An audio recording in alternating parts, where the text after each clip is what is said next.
আসসালামু আলাইকুম এভরিওয়ান। আজকে পহেলা বৈশাখ, বাঙালিদের নতুন একটা দিন, নতুন একটা বছর। এই সম্পর্কে সাধারণ জনগণ কিভাবে দিনটিকে দেখছে বা কিভাবে পালন করছে, চলুন জেনে নেই। আসুন ভাই, একটু কথা বলা যাবে? জি ভাইয়া। ভাই, আজকে হচ্ছে বাঙালিদের বিশেষ একটি দিন। আপনি কি জানেন আজকে কি দিবস বা কি দিন? আজকে তো ভ্যালেন্টাইন্স ডে। আজকে ভ্যালেন্টাইন্স ডে। জি ভাই।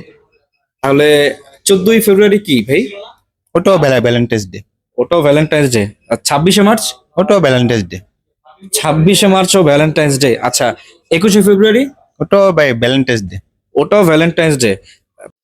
বুঝলাম না, উনি সব দিবসে কেন ভ্যালেন্টাইন্স ডে বলতেছে? ভাই, আপনি সবগুলা দিবস কেন ভ্যালেন্টাইন্স ডে বলতেছেন? কারণ ভাই আমি সিঙ্গেল। আপনি আর সিঙ্গেল? জি, আর বাসা থেকে আপনার বের হলে সবাই জোড়া জোড়ায় মিঙ্গেল। সবাই মিঙ্গেল? জি, আপনার 21শে ফেব্রুয়ারি ফুল দিতে গেলেও দুজনে একসাথে ফুল দেয়। আচ্ছা, তারপরে 26শে মার্চ জোড়া জোড়া ঘুরে। আচ্ছা, আচ্ছা। তারপরে আপনার 16ই ডিসেম্বর সবাই জোড়া জোড়া ঘুরে। আজকে আমাদের একটা গুরুত্বপূর্ণ দিবস, এখানেও জোড়া জোড়া এখানে ঘুরতেছে? জোড়া জোড়া। তাহলে সুপ্রিয় দর্শক, আমরা কি বুঝতে পারলাম যে সাধারণ পাবলিক যারা সিঙ্গেল আছে ভাইয়ের মতো, তাদের সকলের ধারণা হচ্ছে দিবস যেটাই হোক না কেন, সব দিবসই ভালোবাসা দিবস হিসাবে বাঙালিরা পালন করে। সেটা যেই দিবসই হোক না কেন, এমনকি শহীদ মিনারে ফুল দিতে গেলেও সেখানেও ভালোবাসা চলে, ভালোবাসা অবিরাম।